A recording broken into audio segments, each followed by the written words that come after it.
wife's pregnant. I can't believe you're with an older woman. A cheapie no. A 38-year-old woman is way past her prime. Who can tolerate their beloved wife being ridiculed by their boss like this? My wife is 38, and we're finally gonna have the baby we've been waiting for a long time. As her husband, it's my duty to protect her, especially when she's facing a high-risk pregnancy. My name is Keith, and I currently work at a mid-sized advertising agency. I was raised in a low-income single-parent household, as I had to get a job to financially support my mother. I didn't get to go to high school. The company I work for only hires college graduates nowadays, but 20 years ago, it was different. It was just a small local advertising firm. That was why they hired someone like me without a high school diploma. However, the job they gave me was menial, and it was only a temporary position. The reason we were a single-parent family was that my father had passed away before I was born. He died due to an illness. My mother, a cleaner, used to clean at a hospital once a week, where she met my father, who was a patient there. Despite people advising her against marrying a man with a short life expectancy, she married him and they started their life together. My father was overjoyed when he learned my mother was pregnant. I have a feeling it'll be a boy. Let's name him Keith. My father, who had chosen the name for his unborn son, passed away 6 months later. I've only ever seen his face in photographs, but whenever I think of the story behind my name, Keith, I feel my father's smiling presence. My mother always said to me as a child, a mantra I still hold dear. She continued her cleaning job while raising me. However, after my birth, her health declined and she couldn't work as hard.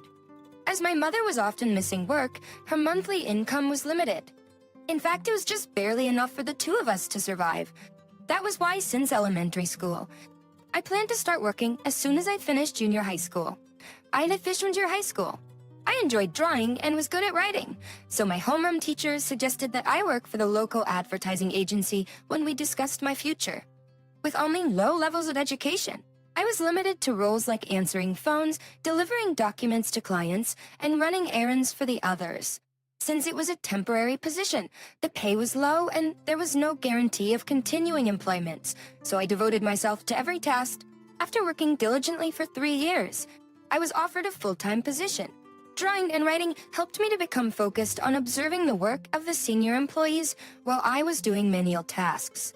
By the time I became a full-time employee, I had a solid understanding of the routine at work, so I would go beyond my assigned tasks and duties and start proposing ideas and improvements.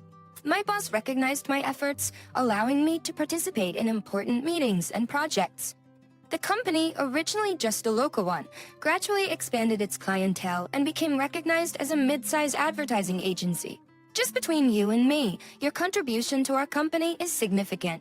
Keith, keep up the good work.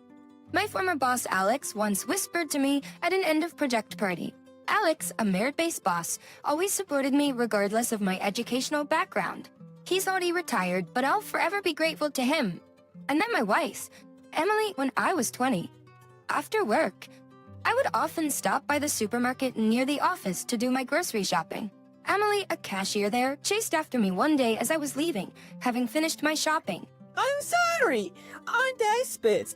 I forgot that the stuff you bought was on special. She returned the overcharged amount, a mere 30 cents, which she had run after me to give back. That was my initial impression. Since then, we started chatting casually and eventually began dating. I found that my first impression of her was actually correct, thinking I'd regret it for the rest of my life if I let her go. I confessed my feelings to her. Emily was 35 years old, 15 years older than me, and divorced. She married someone who came from a wealthy local family after he fell in love with her, but was unilaterally divorced, but she was unable to conceive. Adios, it's Weary Creeks and Brush Sweet.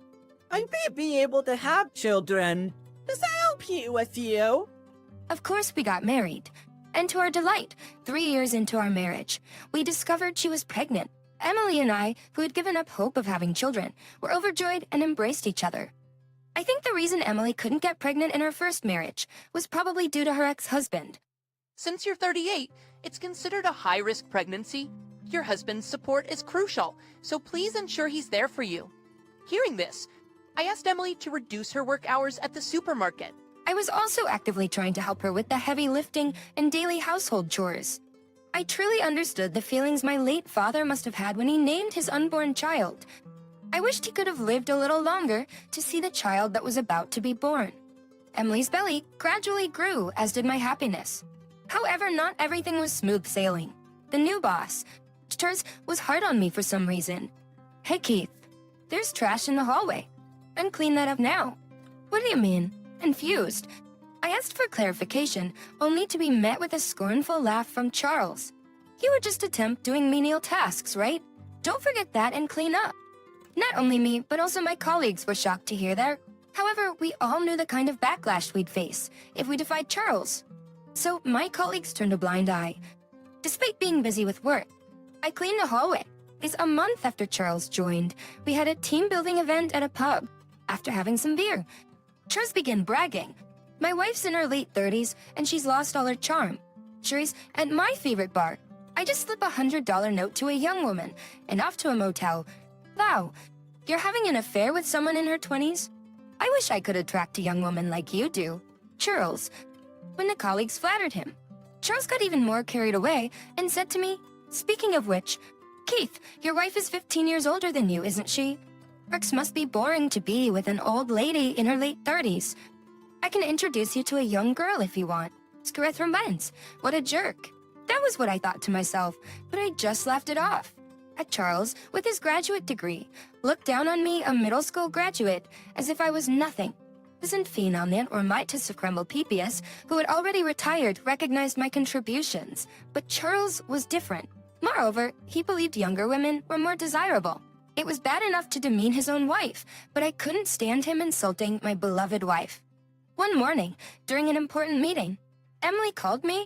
I'm feeling a bit unwell. I'm taking dates on Auntie. It's hard to go to the hospital alone. I can come with me. That's not good. I'll be right there. I replied. I explained the situation to Charles and asked if I could leave work early. Can't your wife go to the hospital by herself? Well, she's pregnant, so I'd rather accompany her. When I mentioned Emily was pregnant, his eyes widened, and then he burst out laughing. Are you trying to say a 38-year-old woman getting pregnant? If you want to ditch work, at least come up with a better lie. It's true, she's really pregnant. I insisted. Downs chafed at me, then sneered. Is your wife's pregnant? I can't believe you're actually with an older woman. A 38-year-old woman is way past her prime. That was when he lost it. Not you for real? Splash for a spare? How can you be so rude? This child means everything to my wife. She needs my support, especially now. Ignoring Charles's attempts to stop me, I rushed out of the office and headed home. I immediately called a taxi and took her to the hospital. Fortunately, her condition soon stabilized and the baby was unharmed. The next day, as soon as I arrived at work, Charles started ordering me around. See, Keith, go visit our key customers now, or us business for us now. I come back until you've secured N new contracts. Wait, please. There's an important project meeting today. You, a middle school graduate, don't need to be in meetings. Be just a menial worker.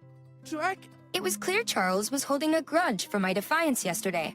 Although I was supposed to lead the meeting, I had no choice but to entrust it to a colleague and go on customer visits. Luckily, our clients trusted me, and as soon as I explained the situation, they readily signed new contracts.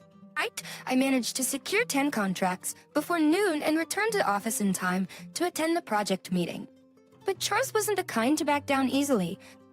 As I was explaining the project's plan, he interrupted, saying, I'm thirsty. I just got Aaron boy.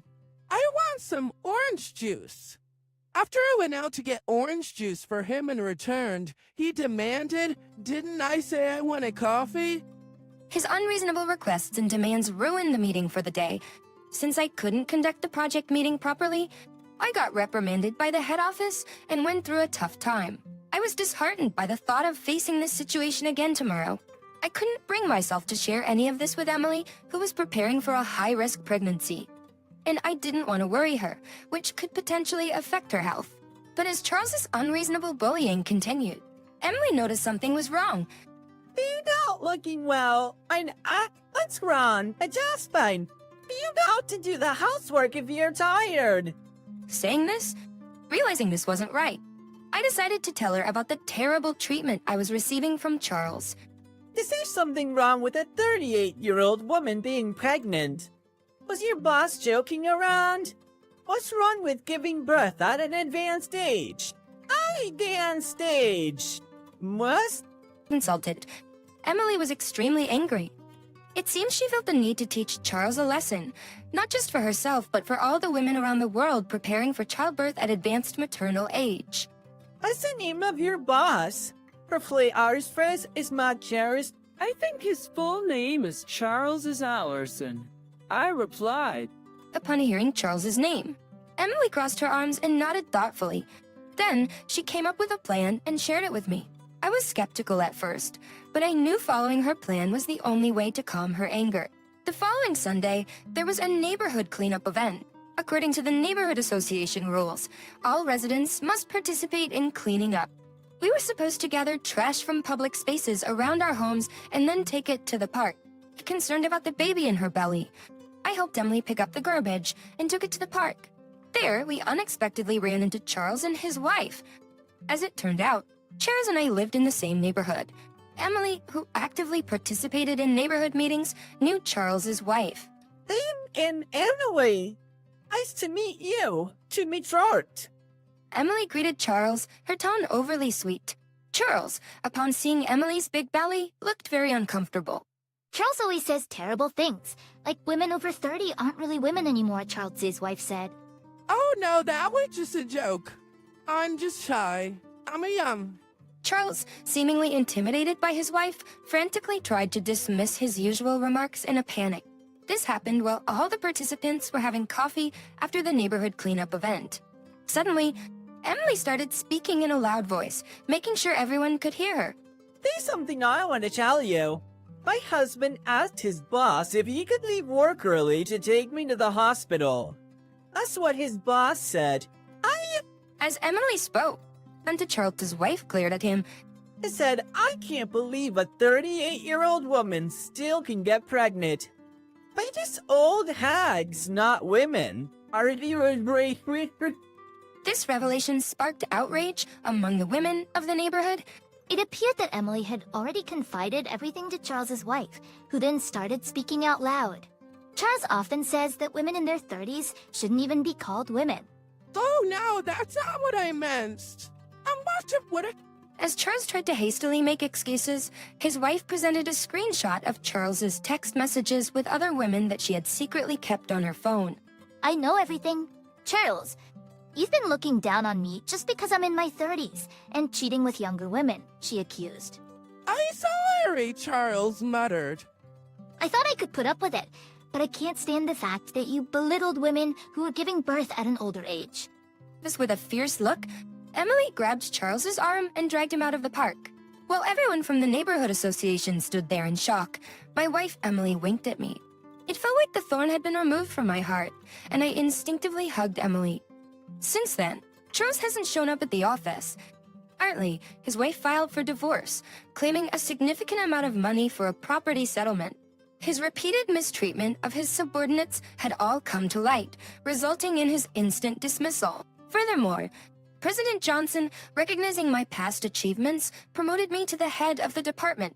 The first thing I did was create a more comfortable workplace in our department, though nor looking down on women because of their age, encouraging male employees to take paternity leave. Because of these reforms, the relationships among the staff improved and our work performance significantly increased. Emily safely delivered a baby boy, fulfilling her dream of becoming a mother. Now, as the head of the department, I lead by example by taking paternity leave and devoting myself to child rearing. We named our son after my late father. Dad, your grandson is born. Keep reporting to my father in heaven. Emily and I vowed to protect our child at all costs, watching our son grow every day. Emily and I feel truly blessed.